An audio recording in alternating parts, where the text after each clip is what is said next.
Mambo aripo pamsiwo, iye wafa pamchinjiko, asiano uya zvino, kutora wakewo. Pamsiwo,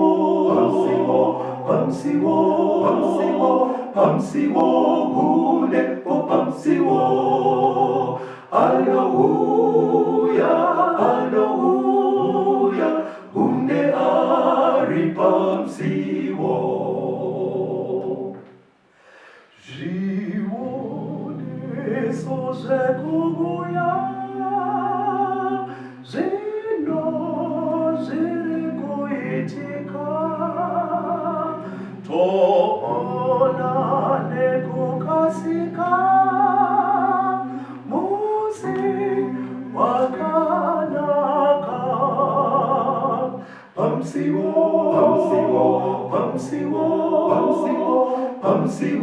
hunde po pamsiwo. Hallelujah, hunde ari pamsiwo. Kwaziwai mhuri yeZimbabwe. Tinomuchingamidzai zvakare kuchirongwa The Second Coming of Christ chamunopiwa naPastor Gift Rodzi weku-North Zimbabwe Conference of the Seventh-day Adventist Church pamwe chete naCaston Betera, Assistant Publishing Director ku-East Zimbabwe Conference of the Seventh-day Adventist Church. Muno mustudio nhasi tina Proclaim Rodzi ari kutibatsira kuturikira hurukuro yedu kuisa musign language kuitira hama dzedu vanoshandisa maziso kuona nekunzwa. Vabetera kwazisai vateereri. Kwaziwai vateereri, tinokuchingamidzai. Toda kutenda tichienda mberi nehurukuro dzedu. Muchikamu chakapfuura muchidzidzo chatakaita chaitaura pamusoro pehuroi nezvitsinga, tikaona mashandiro anoita huroi mukati mevanhu. Nhasi hurukuro yedu iri pakuti mwana waMwari anoroyeka here? Zvikaite here kuti mwana waMwari aroyeke? Vamwe vanogona kuipa musoro wenyaya yekuti muchaona patichaverenga ndima yedu yekutanga yatoda kuverenga kuna Numbers chapter 23 verse ya 23 inobatsira zvakare kuumba musoro wedu wenyaya. Zviro kwazvo hakuna un'anga kuna Jakobho, uye hakuna kuvuka kuna Israeri. Zvino zvicharehwa pamusoro paJakobho nepamusoro paIsraeri zvakaitwa naMwari. Panapo pane munhu ari kukonfesa, tichapinda munyaya iyi zvakatidzikei muhurukuro yedu yanhasi. Asi ari kuti hakuna un'anga kuna Jakobho, namamwe manzwa hakuna uroyi hunoenda kuna Israeri, hakuna kuvuka kunoitika kumwana waMwari. Muchidimbu ari kuti iye mwana waMwari haaroyeke. Regai tidzike nenyaya yedu, tinzwe tichiverenga mukati meshoko raMwari panyaya idzodzi takanangana nekuti mwana waMwari anogona here kuroyeka. Hativerengei kuna Mabasa chitsauko 8 vhesi ya 9 kuenda kuna 11 tione mweya yakaipa takanzwa isusu kuti inogona kuita minana, inogona kuita mashiripiti. Ndozvimwe zvinhu zvatakadzidza muhurukuro yedu yekumashure. Ngatinzwei zvimwe zvinoitika zvakare mukati mekurarama kwevanhu kuna Mabasa chapter 8.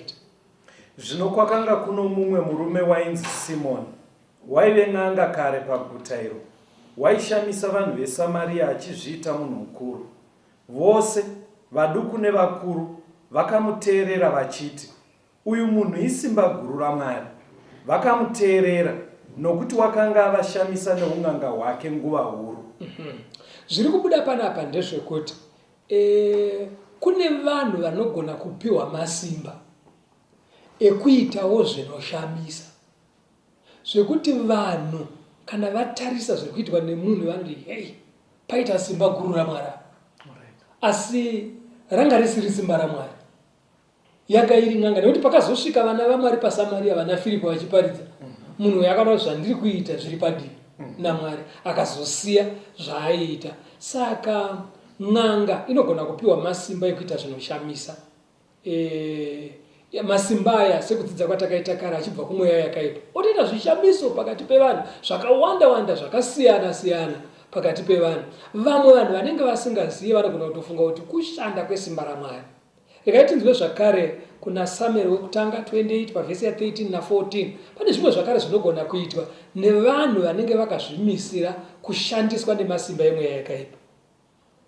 Mambo akati kwaari, usatya hako, asi unooneiko?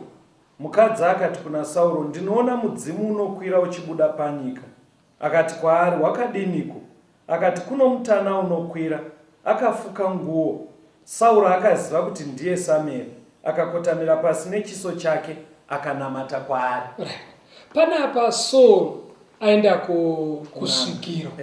Asvika kusvikiro, chimwe chinhu chiri kubuda pachena panapa ndechekuti mweya yakaipa inogona kupa masvikiro simba rekudaidza munhu akafa, imeji yake, chimiro chake, mufananidzo wake, kuti uonekwe sekunge ndiye auya nemuviri wake.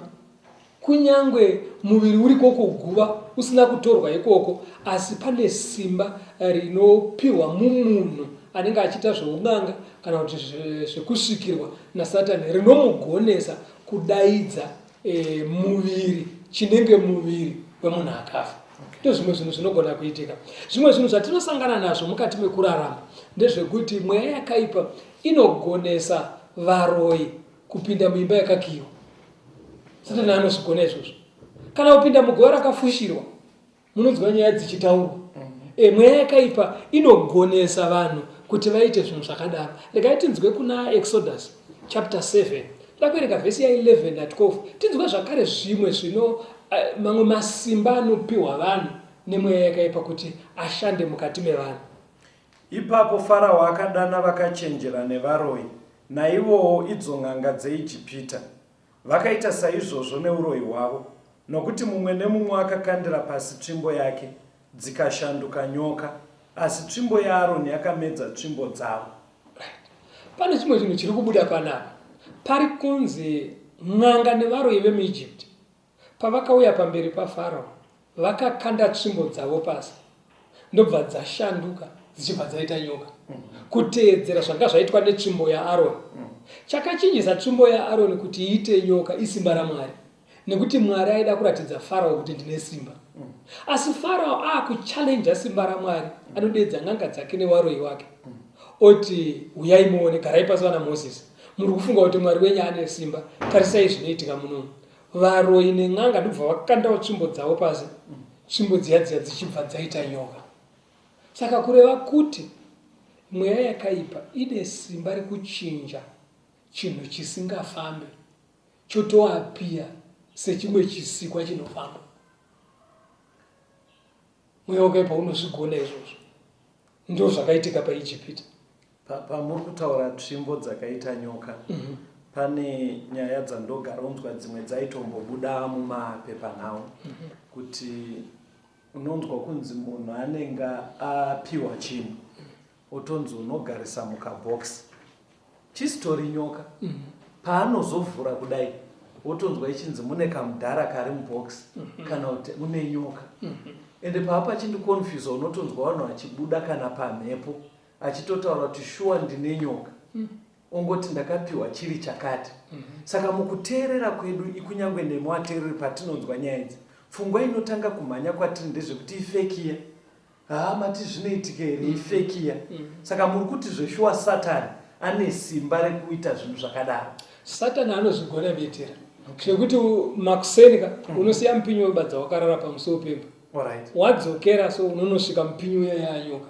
Because kana akazviita paIjipita, hapana chaanotadzisa kuzviita kumba kwako iwe. Anditi mazvona. Mugoto wawasiya uri mukabati mako, paunovhura so uchiti nditore mugoti ndipambire sadza, unowana iri nyoka yakatosumudza musoro. Saka Satani anogona kushandisa chinhu chisingafambeka ochiita kuti chioneke sechinofamba. Anozvigona izvo. Saka dambudziko ratinobva taita mufundisi, mugoti waita nyoka, pane pfungwa inopinda matiri yekuti nyaya ikaira yadaro aichada Bhaibheri, aichada pastor. Inenge yakunzi mhepo dzekumusha kwavo nezvakadaro, akaromba akadii. Saka kazhinji kacho tinopedzisira taakuenda kwarambidzwa futi kure. Ameno muchidzidzo ichi mungatibatsirere kuti tomboti wakaruka waamusituation yakapamwe ndo zvamuchatidzidzisa. Unobuda sei mazviri? Wakaruka wazoona kuti zvandakasiyirwa zviya inyoka iri kupota ichida zvakati inorutsa mari hameno nyaya dzinotaurika unobuda sei ndokuri kuenda chidzidzo chedu chanhasi asi muri kuti solution irimo here irimo solution nekuti tichiri ipapo beteraka pandima yawabva kuverenga kwanzi tsvimbo dzen'anga nevaroi dzaita nyoka dzese nyoka yakabva mutsvimbo yaaroni yakadzingirira dzese ikadzimedza ndobva yazobatwa kumuswe naMozisi ichibva yadzoka kuita tsvimbo nyanga dzikabwaira hapana akadzokera kumba netsvimbo yake kuti n'anga dzese dzakasara dzisina tsvimbo dzamedzwa chinobuda ipapo ndechekuti n'anga dzine simba varoi vane simba masvikiro ane simba ravanopiwa nemweya yakaipa asi simba raMwari ririko rinokunda masimba ese iwayo. Daita tiri muchechi ndaiti amen. Chokwadi. Toda kutenda vateereri.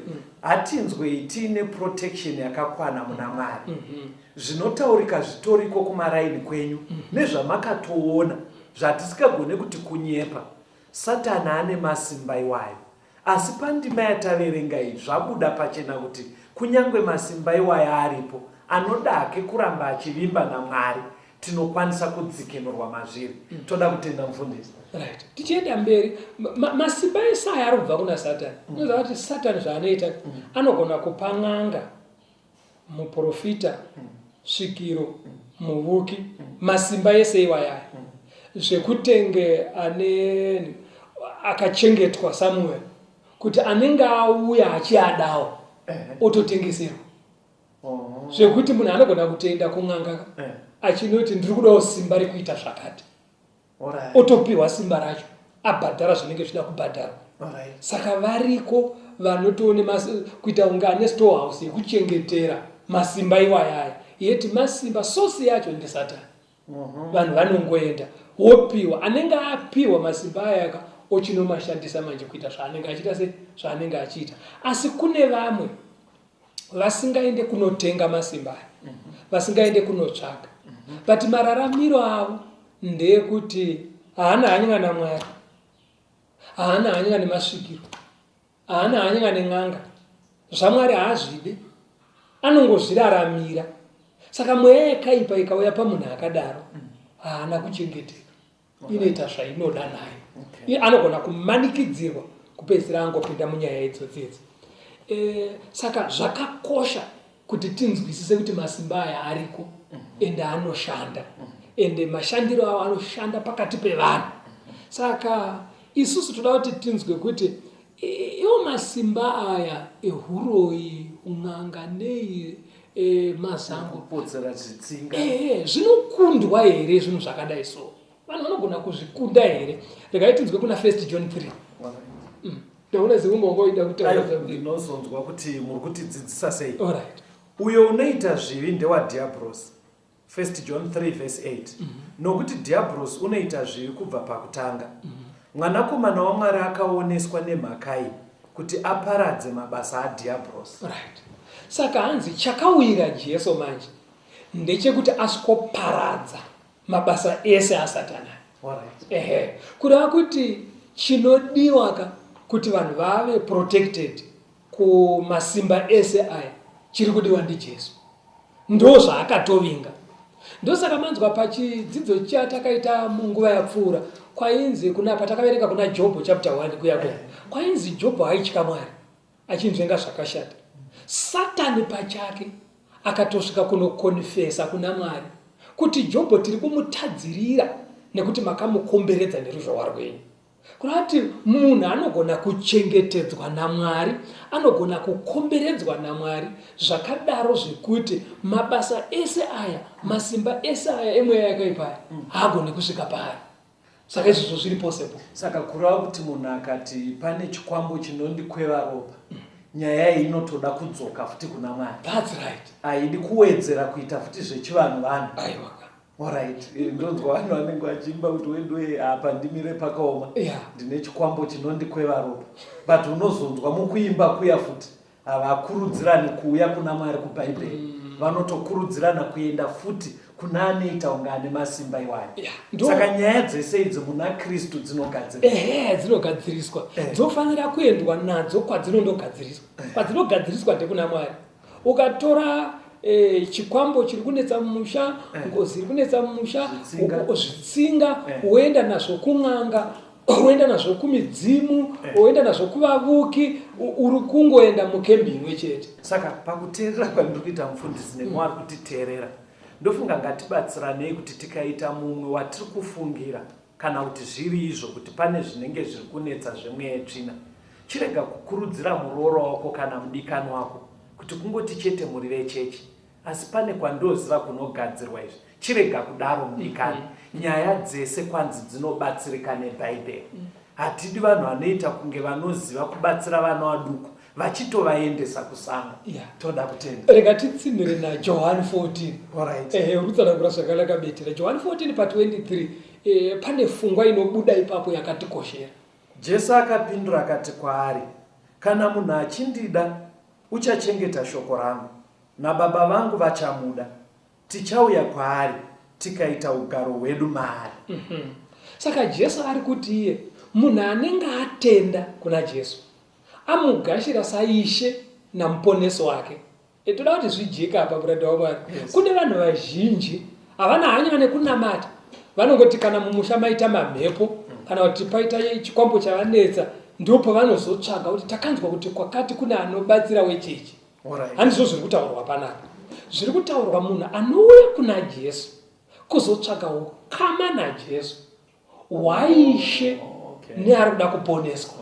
Wekuti ininika ndinotenda makafa pamuchinjikwa muchifira kuregererwa kwezvitema zvedu kuti tidzokere paukama naMwari, tigoverengwa pakudzoka kwenyu kwechipiri pamwe chete nevanhu vachadya nhaka yekugara nekusingaperi. Ndo chinofanira kuuyira munhu kuna Jesu ichocho. Kana wauya kuna Jesu manje nenzira iyoyo, ari kuti iye unofanira kufarira mitemo yaMwari. Haungouye bedzi kuti ndawechechi ayo. Unofanira kuti Bhaibheri rikuisire pachena kuti Mwari anoda chekuti nechekuti nechekuti, worarama uchiteedzera mitemo iyaye. Hanzi kana wadaro ini ndichakuda naJesu, baba vangu vachakuda, baba vangu neni tichauya tozogara mauri. Saka kana Mwari baba naJesu vauya kuzogara mandiri manje, ndo vakakunda Satani kudenga, ndo vakadzinga girozi dziya kudenga. Kana vakugara mandiri idza dzichauyezve wachengeteka pachikubweya yakaipa.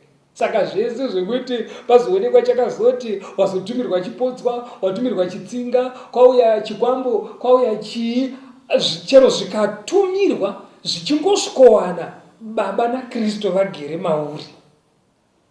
Ayo munhu angosvika pamba paanga aifunga kuti ndakamboba mwedzi wapera, osvika paiswa jurawo nezigedhi resimbi, anongosvika pakavharika anotodzokera achiridza tsamu. Saka mweya yakaipa ikauya kungosvika bondera yotodzokera, because ikasvika yotosvikaona vakuru varimo. Yasvika zvaangofanira kuti munhu ari kuenda paari ari kuda kunobaka ona paine masoja ane pfuti, zvatopera pakachengeteka. Saka regai timboita break, tinzwe chimbo tigozoenderera mberi vateereri. Kuti tenzi anoridza tsuri yekugumayo, apo nguva yepasi yaperawo. Kuti wakanaka wese vanounganidzwapo, mazita anodaidzwa ndiripo. Mazita anodaidzwa ndiripo. Mazita anodaidzwa ndiripo. Mazita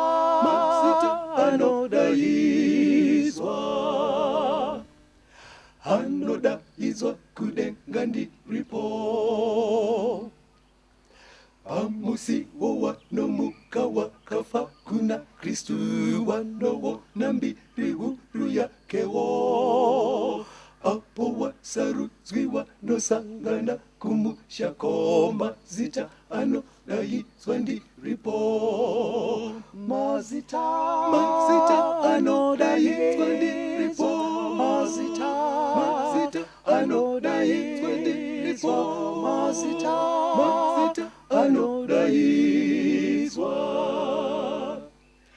anodaidzwa kudenga ndiripo. ngatibate basa rake kuti rinozopera, ngatishumaire rudo rwaMwari. Ndizvo Jesu anouya kutora vanhu vake, mazita anodaidzwa ndiripo. Mazita anodaidzwa ndiripo. Mazita anodaidzwa ndiripo. Mazita anodaidzwa. Anodaidzwa kudenga ndiripo.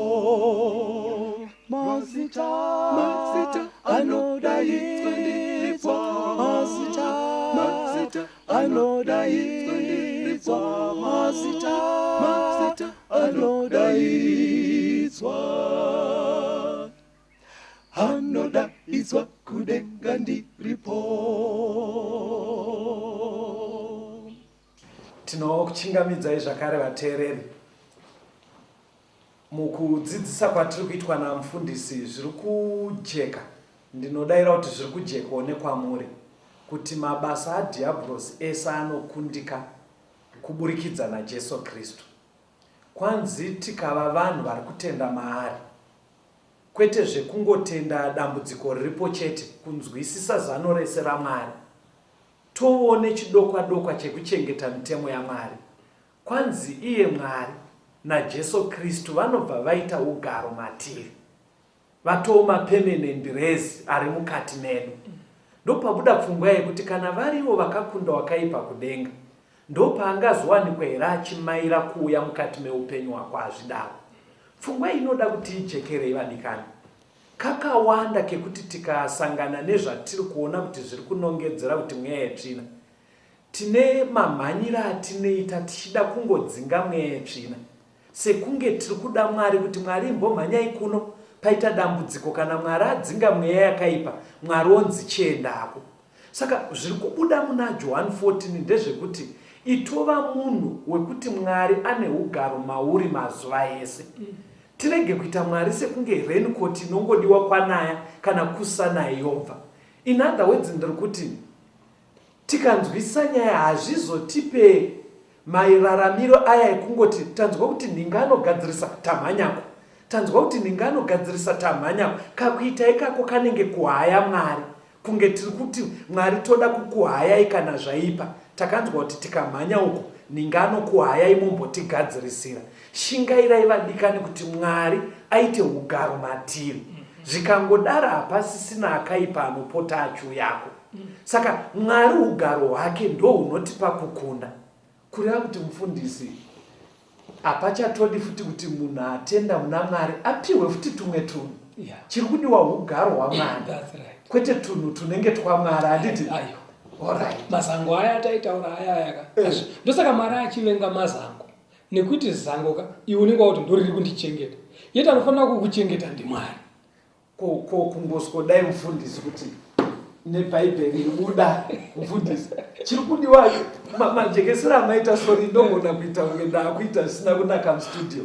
Majekesera andanzwa pamataura chiri kudiwa ugaro hwaMwari matiri, kwete kunge kutyisidzira mweya wakaipa nebhuku iri.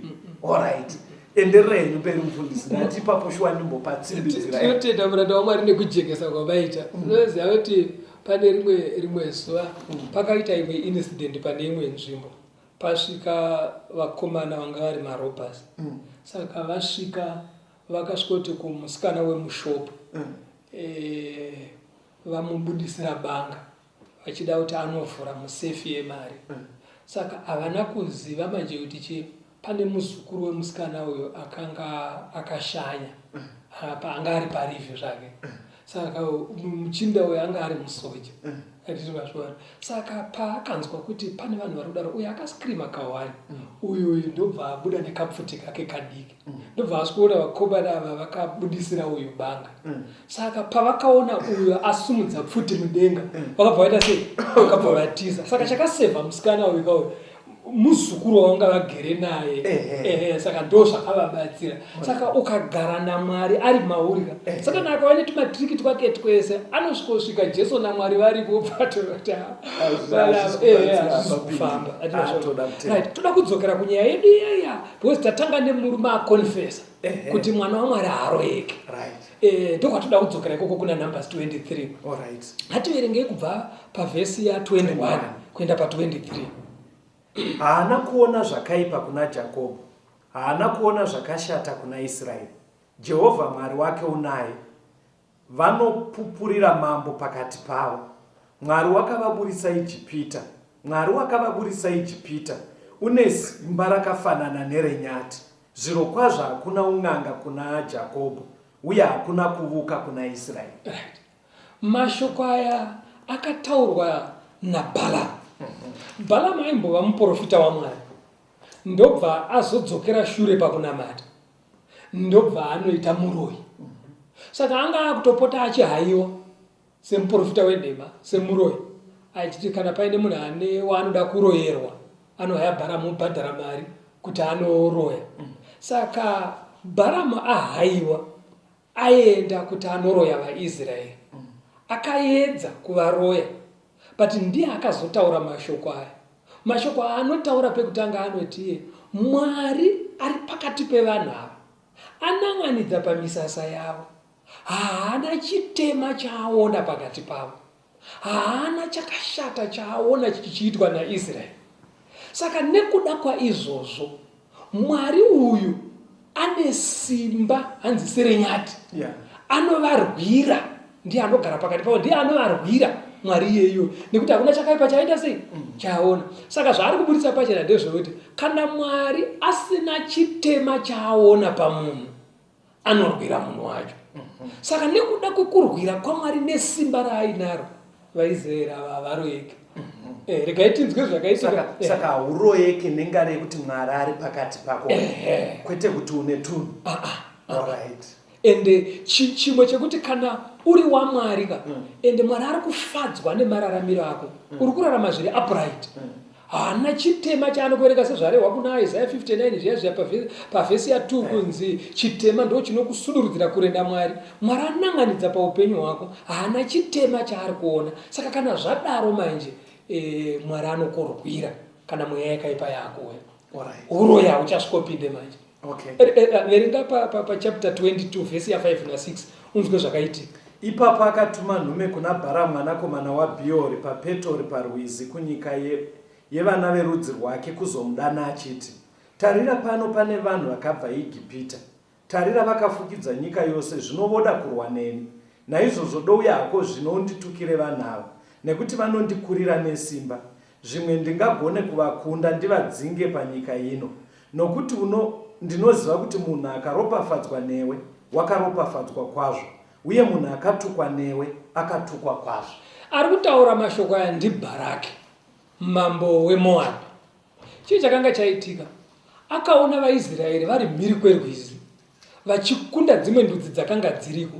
Saka akavhunduka akati vanhu ava vakandisvikira ndaparara. Ndoita sei? Ndo pakauya funga yekuti noregai tinohaya muroyi uya Bharamu. Nekuti akatumira mamhepo vanhu ava vakatukika ndinogona kuvakunda. Munoziva zvinoitika mukati mekurarama. Munhu akaona munhu achibudirira mune chimwe chinhu achimukunda, panze pekuti iye apefekte maskills ake, agadzirise unyanzvi hwake, agonewo semagonero ari kuita uyo, akwikwidzane naye, anonzwa godo, onzwa shungu. Ndo zvinoita kuti vamwe vatsvage huro izvo zvokuti kana akaroyiwa simba rake neunyanzvi hwake hunoderera, ndobva ndamukunda. Saka ndo zvakapinda mupfungwa dzaBharaki. Akati regai tinohaya Bharamu. Auya iwo ndoziva Bharamu kuti ukatumira mamhepo kumunhu ukaroya munhu anobva atukika, ndobva ndagona kumukunda. Saka Bharamu akauya 3 times achiedza kuroya vaIsraeri, pachiitwa mabira katatu. Vakaenda pane imwe nzvimbo pakaurayiwa mabhuru emombe 7 nemikono yeHwai 7. Vapedza bira iroro asumuka kuti atuke vaIsraeri, mumuromo make makabuda mazwi ekukomborera. Ndobva vati ngatichinzve nzvimbo, ndobva vaenda kune chimwe chikomo, ndobva vaita futi rimwe bira, mabhuru 7 aurayiwa, Hwai 7 dzaurayiwa, asumuka kuti atuke vaIsraeri mabuda mashoko ekukomborera ndobva achinja futi ndobva aenda mune imwe nzvimbo kechitatu ndobva panoureva futi mabhuru 7 nehwai 7 ndobva pabuda kukomborera ndo paakazonzi naBharaki mufana ndatokudedza kuti upinde maupfiwe because pfuma yanda anchida kukupaka hapana aizoenderana newe zvino uri kuzvirasisapa uyu ndo paakazoti achangamire mwana waMwari haaroyeke ava vanhu ava pada Mwari ane simba renyati ende Mwari aona pasina chitema kana pamunhu wava hapana kana chitema chavakaita saka vanhu ivo vavareka pane rimwe vhesi randabva ndarangarira Proverbs zvirevo 26 vhesi ya2 irave iwe sezvinoita shiri pakupaparika kwayo nenyenganyenga pakubhururuka kwayo saizvozvo kutuka pasina mhosva hakuiti. Saka zviri kunzi nyenganyenga kana ichibhururuka ienda uko yaidzokera uko haimbonyatsoonekwa yakananga kunenge ungopaparika. Hanzi ndo zvinoita kana munhu akada kutumira mamhepo pasina chitema chiripo hazvibatire. Saka zviya zvinonzi akatukwa natete muroyi saka ndo vakazopopota vachitumira mamhepo kuti uyu hafa akaroorwa kana pauri pasina chitema chiripo. Mamhepo aya atumirwa natete anosimuka zveshuwa uko sendeke dziri kuenda kunobhomba asi hanzi anongoita senyenganyenga akusvika because anowana Mwari akakukomberedza nesimba renyati. Maybe papo kubatsira vechidiki vedu ndoona rinenge dambudziko rakati tekesherei kunyanya kuvasikana. Hamudi mashoko anenge asina kuita mushe panyaya yekunge kuroorwa. Mumwe aitaura neni akati vabetera ndibatsirewo kunamata. Pane munhu ari kunzi akandisira mushonga musi wandakachata kuti ndisafe ndakaita mwana. Aitotya kuroiwa ikoko aitotya. Saka ndakatozotanga naye kudzidza zvimwe zvidzidzo zvakada kudai so. Unogona kuva uriko ari kutiteerera. Pari kunzi sezvinongoita shiri pakubhururuka kwayo chipaparika. Kana paina akatraya kutuka pasina mhaka hatisi kureva kuti hakuna asingatadzi but uchi-entertaina zviri usingazviconfesi uchida kugara mazviri hanzi pasina mhaka uri mwana waMwari zvinhu izvozvo hazvife zvakaitika muupenyu hwako. Saka usatotyisidzirweba kusasvika kwaSatani kuripo Mwari aita ugaro matiri. Saka tichienda mberi tinotenda betera unowedzera zvinoita kuti nyaya inyatsokujeka chaiko chaiko. Tichienda mberi Balamu aona kuti vaIsraeri vatadza kuroyeka asi mari ari kuida akafemerwa naSatani manje ringwezano ndowana sei mari because angasi matsomundo emari akadai ende kumoti ndiwane mari kuroyeka kwaIsraeri Israeri ikangoroyeka ndapfuma but Balamu semunhu aimbonamata aiziva kuti kana pangoita chitema munhu anoroyeka. Saka akabva aronga ndobva apa tipi kuna Bharaki zvikanzi chitsvagai vakadzi vechifambi ndobva kwatsvagwa madzimai echifambi vaikwana 1000 zvikanzi vatumei vafambi vachienda kumabani kune vaIsraeri ndobva vaenda kuya pavakangonobudikira kuya varume vekwaIsraeri ndobva vachiva madzimai aya ndokubva vadanana navo. Saka vadanana navo vapinda muchifambi saka vakadzi ava vakazovakoka vakati kune bira kwedu kune mutambo handei ndobva vaendwa navo kuMoabhi kwakanoitwa mutambo bira rekunamata chibhari chimwari chainamatwa ikoko.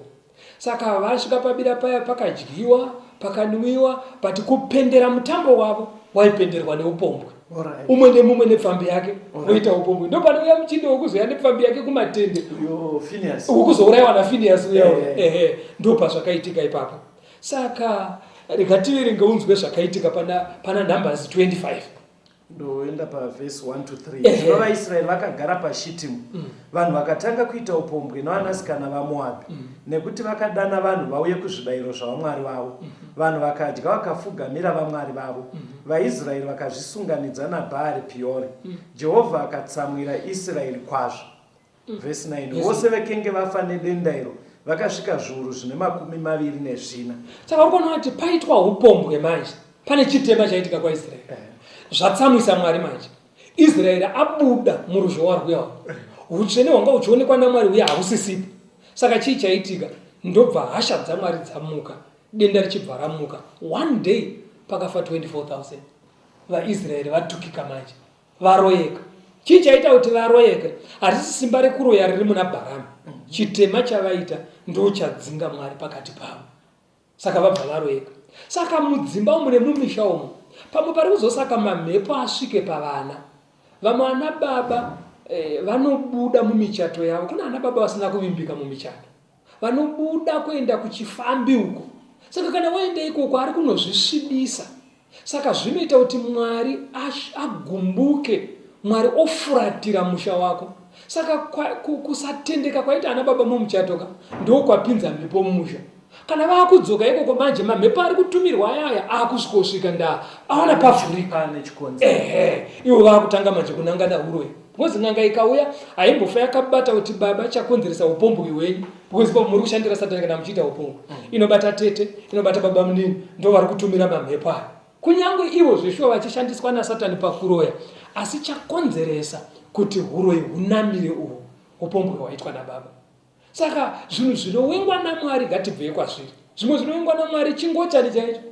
Kana paine chitema chinovengwa naMwari chinoita kuti Mwari ashatirwe chakaparadzisa Sodhomu neGomora, ungochani. Kune vamwe mukati medu vakatoteerera chirongwa icho chichi vanoita chingochani, kuvhurira mhepo mumusha nekuti unoshatirisa Mwari. Chero zvozoita sei Mwari anenge atsamwa. Saka Satani anoziva kuti kana akuitisa chingochani anoziva kuti pavhurika, iye anochiuya ostrike. Ende kune vamwe wekuti haaende kupfambi uku kunosongana naye, but ari mumba make, ari murumu make, akatobatidza TV yake kana kubatidza kompyuta yake kana pafoni, anenge achiona zvinonyadzisira ipapo, achiona pornography. Maitsi mazhinji ndo kwavapararira ikoko. Anenge ari murumu make, pafoni yake, paTV yake, ari kuona vanhu vakashama vari kuita zvisina basa. Izvozvo zvinoita kuti pfungwa dzisvibe. Kana pfungwa dzasviba manje, mweya waMwari augare makadaro. Saka mozoona kuti mwana wenyu haana kumwe kwaakamboenda, angori murumu make, asi ane mweya yetsvina kuti mamhepo. Chii chaita kuti mamhepo auye? Zvaari kuona mumifananidzo yaari kuona zvinokoka mweya yetsvina, nekuti ari kutambira muteritori yaSatani. Saka zvinhu zvese zvakashata zvatinoita, Satani akakukonzera kuita chakashata anoziva kuti unobva wabhowa Mwari. Kana wabhowa Mwari, mugaro waMwari uya wobva. Kana wabva manje waexposed. Mweya yakaipa iyoyo yakuita madiro acho jina manje. Regai timboita break tinzwe mumhanzi kune vaimbi vedu tikuenderera mberi. Years of time have come and gone since I first heard it all, how Jesus would come again someday. If back then it seems so real, then I just can't help but feel how much closer His coming is today. Signs of the times are everywhere, and there's a brand new feeling in the air. Keep your eyes upon the eastern sky. Lift up your heads, redemption draweth nigh.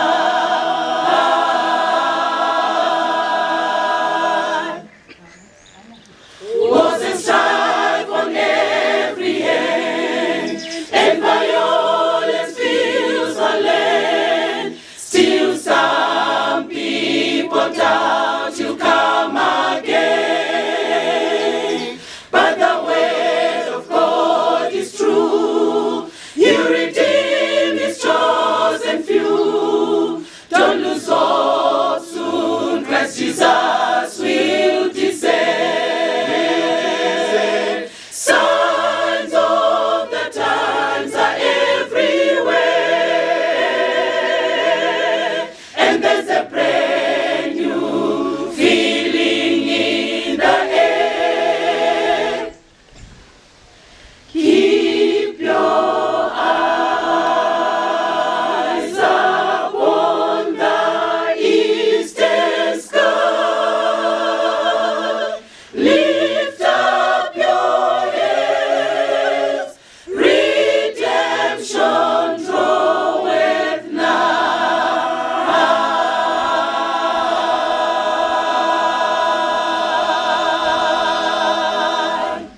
tinomuchingamidzai zvakare vadiwa vateereri. Tiri kuenda mberi nechirongwa chedu. Nyaya tiri kudzidza ndeyekuti mwana waMwari zvinoita here kuti aroyeke.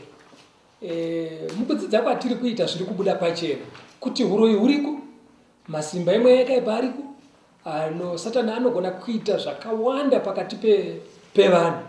Anogona kutoti vanomuteerera avape masimba ekushanda neuroyi pakati pevanhu.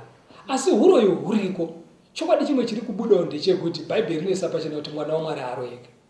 Chinoita kuti asaroyeke chii? Kana nekuti Mwari vanenge vaakugara maari. Mwari kana vaakugara maari, kuchengetedza kwaMwari ndiko kunomukomberedza iye nepfuma yake nemhuri yake. Saka Satani kana achida kuti uroyeke, chimwe chacho kana atadza kupinda neuroyi, anotsvaga nzira dzekukurunzira kuti utadzire Mwari. Saka kutadza kwaunenge waita manje kuya akubvise umwari hwaMwari, asi kunokubvisa iwewe kure naMwari, kunokubvisa iwewe muprotection yaMwari.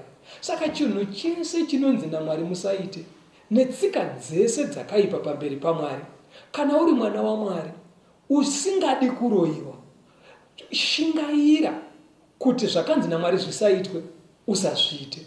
Wokumbira simba kuna Mwari, anokubetsera. Regai tinzwe kuna Vakorinde vekutanga 10 vhesi ya 20. Pane dzimwe tsika dzinonzi naMwari musaite sevana vaMwari, asi dzakajairika pakugara kwevanhu. Kwete, asi ndinoti izvo zvinobayirwa nevahedhena vazvibayire Mwari, asi mweya yakaipa. Zvino handidi kuti muyanane nemweya yakaipa. Right. Kune dzimwe tsika dzinoitwa nevanhu dzisiri dzekurumbidza Mwari. Ndo dziri kunzi tsika dzinoitwa nevahedheni. Pavanenge vachidziita havasi kudziitira Mwari, sekutamba mabira. Kana vanhu vachienda kumabira mitambo inoitwa, vanhu mupfungwa dzavo vanenge vachiti mweya yevakafa vedu inodzoka yosvikobuda pane vakasarudzwa. Saka pavanoita mitambo iya yavanenge vachitoti tiri kunotamba tichidya pamwe chete nevakafa vedu vadzoka mukati memhuri. Saka nyaya dzekutamba mapira, kurova makuva vanhu vanoti ivo kana munhu akafa kukapera gore, vanoti ivo mweya wake une kwawanga uri, unofanira kuti uitirwe umwe mutambo unobatsira kuti uchibva kwauri ikoko uchedeswe uchienda kunyika yevadzimu, wochizotanga kugona kuchishandira mhuri. Saka mitambo yese iyoyo inoti mapira, kurova makuva nemimwe mitambo yese yakadareyo, Bhaibheri riri kuti haisi kuitirwa Mwari. Kunyange panotambuka mabira vanhu vachiombera vachiti moudzana ningi wotaurira ningi, uyo wosvitsa kuna sekuru ningi, iwe woudza kuna ningi, mutisvitsire kuna musika vanhu. Hakuna kunobatana vakafa namusika vanhu, nekuti havasi kuziva. Mweya yakaipa yamunenge makaunganira ipapo haina kana musi wani. Satani anenge achitoseka kuti vanhu ava nekusaziva zvinoreva shoko vari kufunga kuti isusu tingavakwidzire kuna Mwari isusu. Saka tsika idzodzo manje ndo dzimwe tsika dzinovhura madhoo anoita kuti mweya yakaipa iuye uroyi ubatire. Tosaka muchiona kuti vanhu vabva kubira munhu anoroyiwa, vanhu vabva kunotamba kunorova guva munhu anoroyiwa. Regai tinzwe kuna Mateo chitsauko 12. Kana mazango ayaya siyanai nazvo, because munhu ane zango mutaona kuti tuvana cheto tunoroyana nekuda kwemazango. Pamukutaura ndichaverenga ndima yematauro. Chiri kunetsa mufundisi ndechekuti dai pfungwa yapinda muvanhu yekuti ugaro hwaMwari ndo huri kumisa kuti munhu asaroyeke. Dambudziko ratiri kuita, tiri kuenda kwamuri imi mufundisi, toti ndiitirei zvakati kuti uroyi husauye. Saka inimi muri kubva maita uroyi times 2. Pakuti zvamunoita manje munobva mandiudza kuti zvandakuita betere ndakudzosera kwazvakabva. Mobva mati I'm sending back to sender. Saka ino simba iri maritsanangura inimi mukati kutombogona kupotsera zvitsinga bedzi uroyi. But patinoona zvichiitwa nemunhu ari kunge waMwari, tiri kutofunga kuti ari kumisa uroyi, iye ari kuwedzera uroyi. Saka ngaparambe pachijeka vateereri kuti hatiroyeke tiri vanhu vaMwari nekuti Mwari ane ugaro matiri. Kwete kuti pane zvateketerwa kana kuti zvadzoserwa kwazvabva aiwa. Nenga rekuti uroyi hwacho hwatotadza kupinda nekuti pana Mwari. Kwete kuti hwadzoserwa, hwatadza kupinda. Don't worry kuti hwadzoserwa kupi. Saka kuti uve safe mudikani, siyana nepfungwa kuti ndoda kuti zvidzoserwe kwazvakabva. Haisi yechiKristu pfungwa iyoyo. Pfungwa yechiKristu ndeyekuti Mwari Baba neMwanakomana vaite ugaro matiri. Zvauya zvacho zvoshaya pekupinda. Toda kutenda mamati Mateo 12. Mateo 12. Verse 43. That's right. Zvino kana mweya wetsvina wabuda kumunhu, unopota panzvimbo dzisine mvura uchitsvaka zororo, uchirishayiwa. Zvino unoti ndichadzokera kumba kwangu kwandakabuda. Asi uchisvika unoiwana isina chiro, yakatsvairwa, yanatswa. Zvino unoenda ndokutora mimwe mweya minomwe inopfuura nokuipa, ndokupinda, ndokugaramo. Kupedzisira kwemunhu kwakaipa kupfuura kutanga kwake. Panapa pari kutaurwa munhu wokuti aimbove nemweya yakaipa ichigara maari panze pekuti mugare Mwari, ndobva yambobuda. Mweya yakaipa inobuda sei mumunhu? Munhu paya paanoita commitment yekuti ndaakuda kunamata, ndaakuda Jesu, zvimisira kuchengeta zvakarayirwa naMwari, Mwari naKristu vanobva vauya kuzogara maari. Ipapo mweya yakaipa inobva yabva nehunhu hwayo hwese nezvese zvayanga ichimuitisa. Kana yaenda mweya yetsvina, nekuti mweya yakaipa inozorora bedzi kana iine pekugara. Saka kana yaenda uko, kune vamwe vanoti akamboti namata, unonadzokera futi kumashure, asiya nyaya yekunamata iya.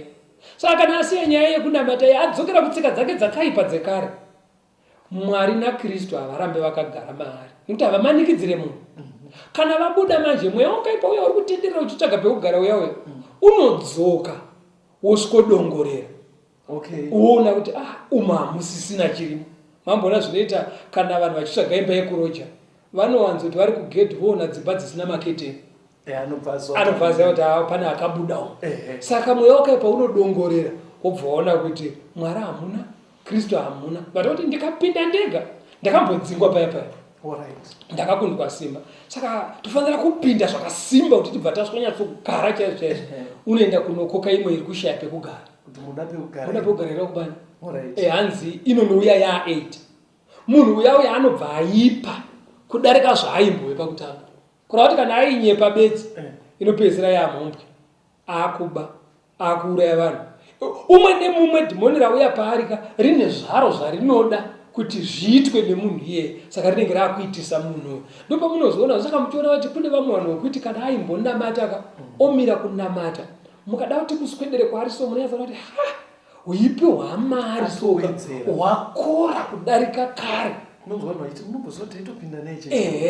But zvaakuita zvachoka haachatombonyara. Unoziva kuti munhu asina kumbobvira aenda kuchecheka anogona kunyara kuita zvimwe zvinhu, but akambonamata soka anenge asisambonyare because mweya yakaipa inenge yaita sei yaungana paari. Saka chimwe chiri kubuda pachena panapa ndechekuti hazvina kunaka kuti ungogara uchiti vekuchechi itai kunamata kunomboipa. Kunamata kwakanaka stereki, mbuya wangu ndo chechi yaanotopinda iyo, mhuri yangu yese ndo kuchechi kwainotopinda, iwe usingaende.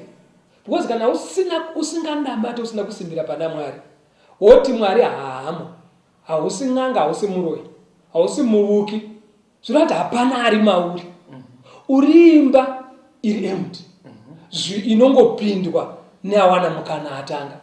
Saka mweya yakaipa manje iri kutsvaga pekupinda, ikasvikowana mauri musina Kristu, musina Mwari, hapana chinoistopa kupinda mauri. Inguva bedzi nepavanenge vangoda vanozopinda. Regai munzwe rimwe vhesi ratoda kuerenga betera, Exodus 20 vhesi ya5 na6. Usafugamira izvozvo kana kuzvishumira, nokuti ini Jehovha Mwari wako ndiri Mwari une godo. Ndinorova vana nekuda kwezvivi zvemadzibaba avo, kusvikira kurudzi rwechina rwechitatu nerwechina rwevanondivenga, ndichiitira nyasha vane zviuru zvemazana vanondida, vanochengeta mirayiro yangu. Ndima iyi inoita sokuti ini ndikaba inini, Mwari anorova vana vangu nekuda kwekuba kwandaita. But zviri kubuda pachena ndezvekudai ono. Kana inini ndikaita mhosva inini, ndatadzira Mwari, totora seya yatakadzidza muchidzidzo chiya chapera paseri, chekunoponda munhu handitika zvinosumudza mweya wengozi handiti kana mweya wengozi uchinge wasumuka inini tomboti ndofa handitika asi ngozi haina kuripa vana vangu inini vosara zvekunamata havasvidi havanei naMwari havashingaire kutera chokwadi chaMwari kana kufamba nemitemo yaMwari vanongozvigarira vari kwavariko kana kuti vanotori nedzimwe tsika dzavo dzakashata dzavanoitawo dzekutadzira Mwari. Mwari zvaanoita manje anovhurira mweya yakaipa anoitendera youya ichizovhunza mhosva dzandakasiya ndaita inini. Andivazvona saka paari kuti ndinorova vana nekuda kwezvivi zvamadzibaba vana vasingateerere Mwari vasingafambe nemitemo yaMwari. Saka hatigoni kuti tingotaura kuti ndiri kuroverwa zvemadzibaba zvivi zvemadzinza kazhinji ndini ndine ndatosarudzawo kusava nehanya naMwari.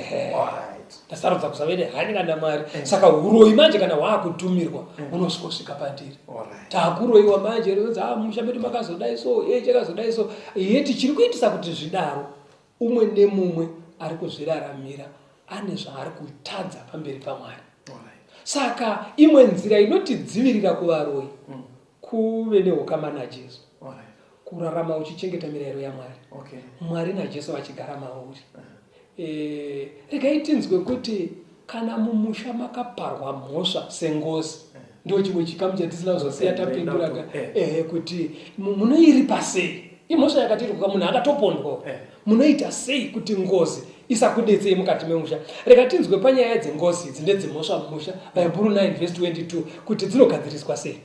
Zviro kwazvo tingati pamurayiro zvinhu zvinenge zvose zvinonatswa neropa uye kana kusina ropa rinoteurwa hakuna kanganiro.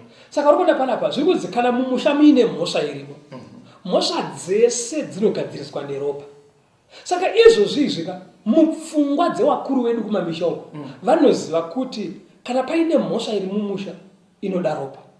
Ndosaka vachiita mapira pachiurayiwa mombe pachiurayiwa mbudzi mupfungwa mavo vari kuti panoda kuteurwa ropa kana kunourayira jongwe pamaradzano pfungwa yacho yeropa vanayo. Asi rega unzwe Hebrews ichiinda mberi pachapter 10 pavhesi ya4 nekuti ropa renzombe nerembudzi haritongogone kubvisa zviri. Handiri wapanzwaka kunodiwa ropa asi kana mukashandisa remombe kana rembudzi kana rehuku chero mashandisa broiler iroro haribvisi nyaya mumusha menyu. Munogona kuenda izvozvo hazvibvisi mhosva iri mumusha menyu. Ngozi haibve ndama kana uchida kuona isi takakura tichiita zvemabira betera ende zviri mumisha umu vanhu vakatamba bira vapedza kuita bira ravo vanoenda kwavanonobvunza kun'anga kuti zvagamuchirwa here newadzimu. Unonzwa zvaakunzi nyaya yenyu haina kugamuchirwa here atete vakatsamwa nemhaka yeizve vakafa atete vakafa vaibikirwa bira racho iro vanonzi vakatsamwa. Saka kuva chakakutsamwa izve iro bira tabva mukuita zvonzi pamakauraya mbudzi makauraya mukono wembudzi imi muchipira nyaya dzemunhukadzi mune makaurayawo mukono zveshuwa. Saka hazvina kugashira zvikanzi kana makanga mashaya mbudzi hadzi mungadai makadzipfekanisa kuti mukono uyu wopfuura nepasi pembudzi hadzi mhenyu kana yadobuda uko yakugashirwa. Saka zviri kunzi hapana chamakaita. Vodzokerera futi rimwe gore rinotera vakubika nyaya imwe chete iyoyo pavanonobvunza unonzwa nyaya yenyu haina kugamuchirwa hinda pane mukadzi aive nemwana mucheche akasvika kwakaa kwakananikwa mamera ebira saka zvaramba kugashirwa. Satani angaramba achikotenderedza vanhu. Nyaya iri kuitika chaiyo ndeyekuti chokwadi vanhu vari kudzoka kuBhaibheri. Mukadzoka kuBhaibheri hazvinei nemukadzi muzvere uyu hazvinei nembudzi hone yaningirwa iyo. Bhaibheri rinoti ropa rembudzi kana remombe haribvisi zvakaipa mumusha. Zvakaipa zvinobviswa nei? Ngozi dzinobviswa nei? 1 Peter chapter 1 verse 18 muchiziva kuti hamuna kudzikinurwa nezvinoora nesivheri kana ndarama pamufambiro wenyu usina maturo wamakasiyirwa nemadzibaba enyu asi neropa raKristu seregwayana risina charinopomerwa risina ruvara. Saka hanzi chinobvisa ngozi mumusha chinobvisa mhosva mumisha akuzi kuita mapira muchiuraya mombe muchiuraya mbudzi kana kunopa muprofita huku broira ayo akutongomupawo zvake kuti adye asi mune musati matanga panyaya yekubvisa minyama mumusha inobviswa sei? Hanzi munodzikinurwa neropa raJesu handitika rakadeuka kare paKalvari rinozouya sei kuti rizokavha musha wako Beteri? Paunotenda muna Jesu uri kuti ropa renyu rakadeyerera paKalvari ngarigadzirise tuese tinomumisha. Saka kana wadaro manjeka anoti wozvimisira iwe nemhuri yako kuti muchengete mitemo yaMwari, ndo paanoti tinobva tauya naBaba tosvikogara mauri. Saka kwakuzoya boya wakaparika uchiti tini bakatipotera ku South Africa makazoita se rinosvikwana manje manani mune munhu aisisiri imba yairi kuisina makete kutariswa nevarudaro magadzirisa. Saka mumisha menyu mukawo mune dzimhosva dzirimo. Magadzirisiro acho ndiwo aya. Garai dare remusha motaurirana mhosva iripo asi inoda kugadziriswa kuti muigadzirise kuuya kuna Jesu. Mukatoita bira muri kutowedzera kusvotesa Mwari akasvoteswa pakaitwa mhosva iyi. Zvakare muri kutowedzera kukoka mweya yetsvina. Ranganai semhuri muenda kuna Mwari. Pane mhosva yakatadzikwa nevabereki vedu. Isu tiregererewo pane dzeduwo dzatakazowedzera. Mutikangamwirewo tipewo simba tichengete mitemo yenyu. Kana madaro manje Jesu naMwari vouya haikona kunotora n'anga uko kuti iwe uzorovera hoko mumusha kana kutengeswa machira nezvimwe zvino kana kupiwa matombo anonzi akabva kunyanza. Satani haatadze kunosvika kunyanza achitorawo wake matombo anozvigona zvese izvozvo. Uyai kuna Jesu. Kana ukaona vemumhuri varamba Beteri iwewe uri wega ingouya kuna Jesu. Kana wauya iwewe wega anopinda mauri iwewe ochengeta iwewe. Vamwe avo mhepo dzavari kukoka idzo dzinovatambudza nekuvashungurudza. Chero vakakuti ndiwe muroyi because zvavanoita Satani anobhoyikana. Akaona iwe waenda kuna Mwari manje anotanga kuti ndikasitori ari kutiroya zviri kubva kumba kwakasitori. Chero vakubatana nevamwe mumusha. Chero kukanzi kwauya munhu ari kuzosikodzora chikwambo mumusha, pane munhu ari kusikocheresa musha, ari kubvisa chipotswa chirimo, woti munhu wese ngauye, mwana wese pano ngauye, including nakasitori. Iwewe regera. Itini ndina Mwari itai ikoko zvabviswa zvacho tumirai kuno zviuye kwandiri. Zvinosvikaona vakuru vakagara badiri. Ipai vateereri vedu mafoni number. Ndiri kuziva kuti pachidzidzo ichi pachaita mibvunzo yakawanda. Teererai nhamba dzichataurwa namufundisi. Muine pasina kujeka nemibvunzo itumirei inosvika kwatiri. Ngatitumirei mameseji, ma-SMS, ma-WhatsApp, tifone pafoni dzinoteera 0774 073 283. Imwe zvakare 0772 415 886. Imwe zvakare 0774 002 591. Mwari ngatichengete vateereri. Tisangane zvakare muchikamu chinoteera. Mwari akukomborerei. Tenzende tungamirwe mukati mezviedzo mananda andibata ndimwino dombo ndirwike ndimwimo tungamirwe tenzende tungamirwe semwana onyaradzwa unganyaradzwe nyanza mananda anomunzwa kana matinyarara emwete tenzirwe nyanza tenzinde tungamirwe apo ndasvika nyanza mananda vondityisa andichienda zororo ndotsamira kune